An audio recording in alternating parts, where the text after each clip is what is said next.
Buenas noches, gracias por acompañarnos. Y a ver, empezar con esta cifra, empezar con el comunicado, pero también con esta cifra muy preocupante que daba hace unas semanas la Asociación Nacional de Periodistas. Al menos en los 2 meses de protesta, 153 periodistas agredidos de alguna manera. Y ojo, de ambos lados, del lado oficial, del lado de la policía, de las fuerzas del orden y también del lado de la gente que sale a manifestarse. Épocas complicadas para la libertad de expresión. Sin duda, Omar, muy buenas noches. Pues sí, es el comunicado de las embajadas de Canadá, Estados Unidos y el Reino Unido, que son tres embajadas importantes, 3 países importantes, no llega a precisar los motivos concretos que originan su comunicado, pero lo que habla es de agresiones inaceptables al ejercicio del periodismo de periodistas peruanos y extranjeros, pero el periodismo en el Perú. Y llaman a la importancia de garantizar la libertad de expresión en una democracia. No precisan los motivos, pero uno puede explorar o hacer alguna arqueología, y por qué no hacemos juntos esa arqueología para ver qué puede ser. Lo más inmediato han sido estas manifestaciones que se producen en la casa de periodistas y lo que ha ocurrido el día martes en la casa de Rosa María Palacios y Gustavo Gorriti, que no son novedosas, porque vienen ocurriendo desde hace ya un buen tiempo. Con este grupo hay que identificarlo y decirlo, ¿no? La Resistencia, más conocido como la Pestilencia. Que bien lo decía Rosa María Palacios en su videocolumna el otro día en La República, que es un grupo pequeño que felizmente no ha crecido, pero que va y pues genera no solo fastidio, sino que ya está violando la intimidad personal de periodistas. No es reciente, y yo cuando iba a La República todos los días, pues casi que era todos los viernes aparecían en La República con su micrófono, y son 20 patitas que van y gritan, y creo que ni siquiera entienden bien qué cosa gritan. Pero lo han hecho también contra la casa de Jaime Chincha, ¿te acuerdas? Y también otros grupos, no sé si lo vi, pero otros grupos lo han hecho contra la casa de Gustavo Mome y de Beto Ortiz. Y en todos los casos es inaceptable.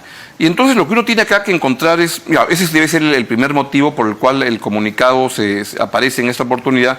Y ahí lo que quisiera decir en primer lugar, y con el pensamiento que hemos ido cuajando en IPIS, es que respetamos el derecho de manifestación de la gente. Los periodistas siempre defendemos el derecho de la gente de manifestarse, de protestar, pero lo que resulta condenable, inaceptable, es que lo hagan con calumnias, insultos e invadiendo los espacios de tu casa. Eso es lo que es inaceptable, y por tanto acá lo que debe ocurrir es que las autoridades deben tomar acciones pertinentes para evitar que esto ocurra, porque malogran, le generan un acoso al ir a tu vecindario y promover ese tipo de acciones. En Miraflores, que es en la casa de Rosa María, no sé, la de Gustavo creo que es en Surco, me parece, pero es más curioso aún porque el municipio ha decidido hace una semana, no estoy muy seguro si constitucionalmente se puede hacer eso, pero decidió que en Miraflores no puede haber marchas. Claro, al igual que en la Municipalidad de Lima se ha tomado una decisión similar, y claro, justamente, bueno, y sin embargo, Canal es el mismo partido que el actual alcalde de Lima, ¿no? La Renovación Popular. Y claro, y van estas personas a generar este nivel de caos. Pero claro, empieza, y entendemos que puede haber venido por ahí, por estas agresiones. Es lo más inmediato de esta semana. Pero no es lo único. No es lo único, y viendo el panorama completo, ¿no? En este ambiente de convulsión social. Correcto. Vamos entonces a lo que ha sido estos últimos 2 meses, un poquito más atrás, y ahí lo que encontramos es que el trabajo de reportero en las marchas es un trabajo peligrosísimo, como se ha visto. ¿Por qué?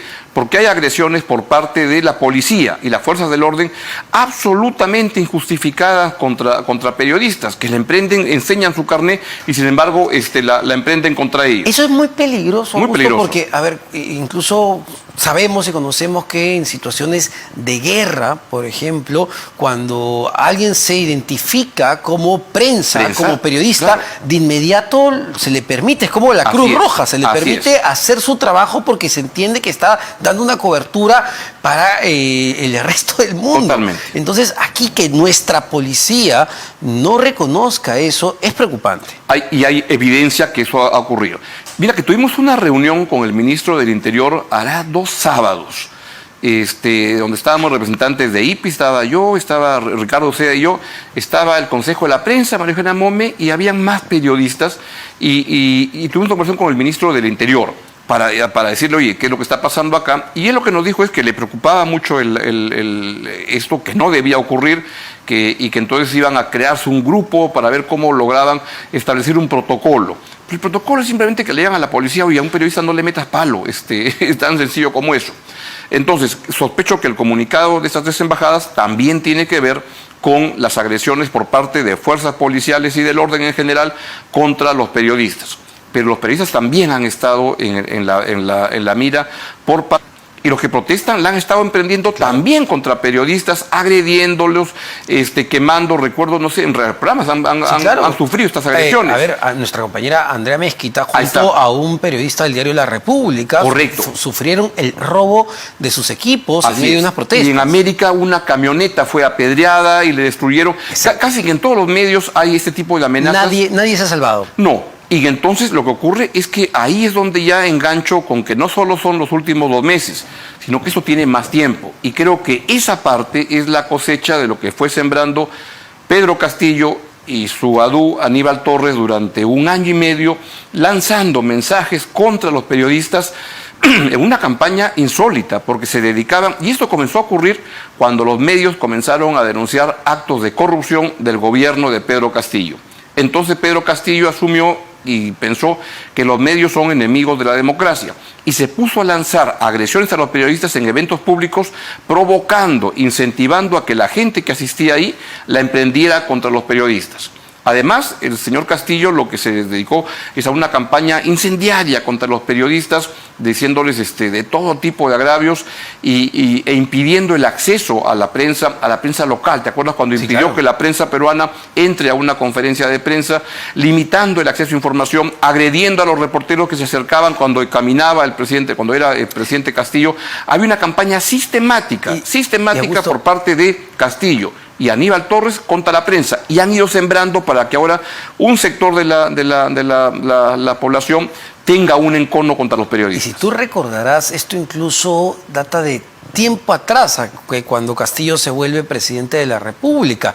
Ya en campaña se registraron agresiones de prensa justamente en los famosos mítines, donde tenían que pedir o escapar, porque era una situación muy compleja. Es decir, la animadversión a la prensa ha existido, y seamos también claros, no solo de parte de Pedro Castillo, ¿no? Los políticos en general no gustan pues de la prensa. Parte también de la historia que no se puede olvidar hubo que hacer una campaña fuerte, pública, para que el Congreso permitiera que los periodistas pudieran entrar al Congreso de la República. Y entonces no querían. Usted fue. Y los tenían a los periodistas en el verano con todo el sol. Y luego le dijeron, bueno, qué bueno que hace fue el sol. Y era con la garúa allá afuera, de una manera indigna. Hubo que hacer presión. Un día fuimos con el Consejo de la Prensa y con la Asociación Nacional de Periodistas, y literalmente nos zampamos al Congreso para entregar un comunicado para lograr eso. Se logró y se fue avanzando, pero lo que ocurre es que hay un encono contra la prensa por parte del Congreso, ya se eliminó eso felizmente, y por parte del gobierno. Claro, pero es verdad, pero haciendo las diferencias, ¿cuánto caló justamente estos discursos, estos mensajes de odios, estos gabinetes descentralizados donde Aníbal Torres acusaba directamente a la prensa de casi todos los males del país? Así es. Bueno, pues caló bastante, porque fueron con esa prédica, y lo que ocurre es que le han ido sembrando a mucha gente la idea de que el periodismo fue el que se tiró abajo a Pedro Castillo. Y no fueron sus desaciertos, no fueron sus problemas de corrupción tan graves. Y eso, mira, que lo tengo acá apuntado, porque fuimos, incluso, ahora otro más que me olvidaba, hubo propuestas legales, iniciativas legales para penalizar la difusión de investigaciones de corrupción. ¿Te acuerdas? Hubo un proyecto que Aníbal Torres presentó, luego hubo amenazas de querellar a periodistas por las informaciones que reporteaban y sacaban, y una escasísima transparencia para informar. Todo eso, cuando vino la misión de la OEA, se lo dijimos, y fuimos María Eugenia Mome del Consejo de la Prensa, fue Gustavo Gómez de la Asociación Nacional de Radio y Televisión, y fui yo por parte de IPIS, y se lo explicamos a la misión de la OEA que vino al Perú, y cuando nos escuchaban, nos entendían. Pero luego emitieron su informe y su informe concluyó que en el Perú había un exceso de libertad de expresión. Esa frase fue Fatal. increíble, ¿no? Porque era, dejémonos de cosas, una misión que era cómplice de Castillo, que había sido organizada por la diplomacia de Pedro Castillo para avalar lo que venía ocurriendo, para evadir las investigaciones del Ministerio Público, y ahí fue sembrando mucho Pedro Castillo contra la prensa. Y ahí podemos quizá entrar un poco al terreno de este discurso negacionista, tanto a nivel local como también a nivel internacional. Esta semana escuchábamos nuevamente a Aníbal Torres hablar de un Castillo secuestrado, ¿no? Justamente por los poderes de empresariales. Escuchábamos a su primer canciller, Héctor Béjar, también despotricar, y a un expresidente de la Corte Suprema, del Poder Judicial, como Duberlí Rodríguez, pidiendo quemar la Constitución. Es decir, este discurso está instalado todavía. Absolutamente. Y yo tuve a mí me gusta ver estas cosas tan extrañas que ocurren, y vi la transmisión de este evento que hubo en San Marcos, donde estaban el señor Duberlí Rodríguez, como tú dices, un ex vocal de la Corte Suprema, que estuvo en la terna, en la sala que sentenció a Alberto Fujimori. Entonces, por tanto, una sentencia tan importante como esa no debería meterla con una vocación política tan marcada como la que sirve Duberlí Rodríguez, que además, a la sazón, es el abogado de Aníbal Torres, que lo libró de ir a prisión preventiva por el golpe de Estado que se organizó el 7 de diciembre, donde ahora el señor Torres quiere solapamente pasar piola, cuando es evidente que ese golpe no fue solo Pedro Castillo, y Pedro Castillo estaba, dice, ahora se está cargando con toda la culpa, y dice, ¿quién escribió el discurso? Es una pregunta capciosa, no puedo responder, cuando es evidente que ese discurso era un discurso contra la prensa, y ahí estaba marcado contra la prensa, y lo había escrito aparentemente Aníbal Torres. Duberlí Rodríguez dijo que el señor Aníbal Torres estaba muy viejito y no podía, y tenía que estar en su casa. Estaba Héctor Béjar, el primer canciller de Pedro Castillo, que fue un canciller, debo decir, que fue puesto para poner la diplomacia peruana al servicio de intereses extranjeros, al servicio de Andrés Manuel López Obrador, al servicio de Evo Morales. Además, él mismo lo dijo en una entrevista que dio cuando salió de canciller, y dijo, a mí me llamaban a presionarme de por qué ponía y los nombramientos lo querían decidir desde México, de lo que acá pasaba. Y eso explica por qué ahora el señor López Obrador, sobre Ortega no dice nada, sobre Maduro lo apapacha, sobre Díaz Canel de México lo premia, lo condecora, y todos son criminales, dictadores constatados. Y sin embargo viene y se mete en el Perú. Que dicho sea de paso, hoy día ha recibido Andrés Manuel López Obrador a Lilia Paredes, que es primera dama y Sociedad Augusto, y hablábamos de justamente este discurso negacionista que hay en el ámbito interno y en el ámbito externo también, como presidentes, el de México, colombiano, chileno. Y tú hacías esta relación, ¿no? De que Héctor Béjar justo se encargó de hacer esos puentes con estos países que ahora vemos están sirviendo para contar otra historia. Así es. Entonces, y volviendo a esta reunión que mencionaba en San Marcos, estaban pues Duberlí Rodríguez, estaba Héctor Béjar y estaba Aníbal Torres, que sentía que otra vez estaba en el gobierno y lanzaba sus discursos igualitos, incendiarios. De hecho, me olvidaba, Héctor Béjar tuvo uno de sus momentos más brillantes, es cuando dice, y hay que expropiar la televisión para que todo el día transmiten debates tan interesantes como este en el que participo yo. Pero claro, es vuelven otra vez al comienzo del gobierno con todo ese discurso, y en todo ese discurso hay un ataque permanente a la prensa que le da una hilación, y con eso creo que cerramos lo del comunicado de las embajadas, que tiene que ver con la última semana, con los últimos 2 meses, pero también creo que con el último año y medio. Sí, claro. Ahora, te pedía un poco entrar también al ámbito local, ¿no? Y a la coyuntura. Es decir, sentimos que de parte del propio Congreso de la República, y no sé si del Ejecutivo, piensen que ya lo peor ya pasó, la tormenta, la convulsión social ya empezó a bajar, es verdad. En este momento solo Puno se encuentra en una situación de estado de emergencia, con vías bloqueadas, pero el resto del país parece estar tranquilo todavía. Y vemos pues un Congreso que dice y se da, digamos, las libertades de patear el famoso proyecto de adelanto de elecciones para la siguiente legislatura. Claro. ¿La apuesta que están haciendo es la correcta? Es decir, que ya la situación ha empezado a calmar. Yo creo que no, que evidentemente la situación es diferente a los últimos, porque el gobierno de Boluarte ya tiene 2 meses y medio. Los primeros 2 meses fueron con una protesta muy intensa y con 60 muertes que son muy penosas y que ahí creo que el gobierno cometió un error capital. Yo no creo que la señora Boluarte ni el señor Otárola sean unos matarifes que estén pensando y hayan dado la orden de decir, oye, vayan a matar para ver si eso tranquiliza a la gente. No creo eso. Creo que había un descontrol en zonas, pero eso lo que requiere es una investigación. Yo escribí una columna hace como 1 mes y pico que decía, hay que hacer una comisión de la verdad para investigar qué pasó ahí. Y rápido, 1 mes, de repente hasta una comisión de la verdad para Puno, otra para Ayacucho, y saber qué pasó. El propio gobierno debió haber abanderado eso y hacer una investigación. Y no decir que la Fiscalía investigue y que dentro de 2 años aparezca con un informe. Bueno, no solo eso, no, Augusto, sino que la propia Dina Boluarte, en las primeras declaraciones que dio incluso la prensa extranjera, va y claramente da versiones que no eran ciertas, a ver, lo de los ponchos rojos bolivianos, claro, que entraron, la avalancha, Baladundum, entonces, no señora, aquí hay... Obviamente, entonces ahí le ha faltado al gobierno encarar ese problema. Esa protesta ya de hace 15 días como que ha bajado. Anuncian hoy día, había partes de la policía que anuncian que se viene a una segunda toma de Lima y que aymaras están viniendo este fin de semana a Lima.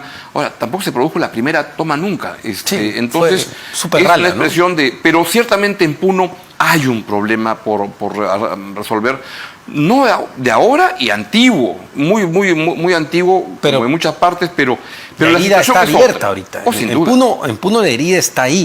Y va a estar por mucho tiempo. Y por eso el gobierno debería encarar el tema claramente, y creo que no lo quiere hacer y es un grave error. Sospecho, de paso, que eso es lo que va a generar que en un momento, de repente no muy lejano, va a haber algún cambio de gabinete. Es decir, que el gobierno va a requerir un recambio por otro gabinete o otro premier para poder tener una mochila menos pesada. Exacto, sobre todo porque la mochila de Otárola está manchada de sangre, esa mochila, en el sentido que él era el ministro de Defensa cuando ocurrieron estas muertes en Ayacucho. Así es. Y eso requiere una investigación, y requiere una investigación pronta que no ha ocurrido, y eso da de pensar que el gobierno no la quiere realizar. Pero la situación se ha como tranquilizado, y tú planteabas el tema de si es que ya el Congreso cree que ya pasó lo peor, porque mira, en diciembre estaban asustados con el tema de que 93 votos. La protesta, y votaron para irse el 2024 con 93 votos. Ahora, no estaban tan asustados, porque en diciembre también estaban aprobando su menú de 80 soles. Claro. En medio de la protesta que había, estaban viendo, oye, ¿qué comemos? Faisán, con 80 soles, ¿qué podemos comer? Pero sienten además que ahora ya están ya el menú, los iPhone, como que ya lo sientes otra vez muy empoderados y creyendo que ya pasó todo y que pueden llegar al 2026. ¿Pueden llegar? Pueden llegar. ¿Tú qué crees? Bueno, es difícil, ¿no? Es difícil saberlo. No, nadie lo sabe, pero ¿podrían llegar al 2026? Es que la pregunta es, a ver, poniéndonos un poco, tratando de entender lo que pasa en el país en este momento, ¿conviene ya un adelanto de elecciones en una coyuntura como esta? Si me preguntas, yo creo que sí. Porque lo que ocurre es que el gobierno no tiene la legitimidad, ni el Congreso, y el país debería merecer un gobierno que arranca con un horizonte de 5 años. Mira, el Perú se merece una idea revolucionaria. Un gobierno normalito de 5 años. Eso sería hoy día una revolución en el Perú. Pero ahí tenemos otro problema, ¿no? Que sea peor. Claro, no tanto eso, sino que este Congreso lo que está planteando es que sea un periodo complementario de 2 años y medio, claro, lo que nos lleva a inestabilidad tras inestabilidad también. Hay quienes dicen, oye, lo que venga puede ser peor, así que mejor vamos con esto hasta lo que dure. Es como que la llanta está, que ya se le ve el aire, pero dices, a ver, ¿hasta dónde jala? Porque no tengo la de repuesto, y hasta que encuentre puede ser peor. Pero yo creo que lo mejor sería ir a un proceso electoral ordenado, el 2024, en el primer trimestre, bien hecho, para ir a tener autoridades que tengan la capacidad de tener liderazgo y de construir una visión estimulante del futuro, que es lo que hemos perdido. Hoy en día, por ejemplo, el índice de confianza del consumidor, sí. ¿no se lo ha visto? Sí, se ha caído en febrero tremendamente, y tiene que ver en parte, me parece, y por la lectura del informe que Apoyo Consultoría hace, es porque hay una incertidumbre política de va a haber adelanto de elecciones, ¿cuándo? Un país no puede vivir en esa incertidumbre. Y creo además que Dina Boluarte sería, no sé si me permites, muy tonta si es que no cree que este remanso... Porque además Dina Boluarte, en verdad, tampoco quiere irse. No, y lo han No dicho sus tiene cara de ministros, irse, ¿ah? claro. Han dicho que esto no es un gobierno de transición, han dicho. Muy claramente. Claro, es un gobierno de transición. Que no son un No gobierno es, de transición. Es un gobierno claro. Si digo eso, kindergarten. sí, claro.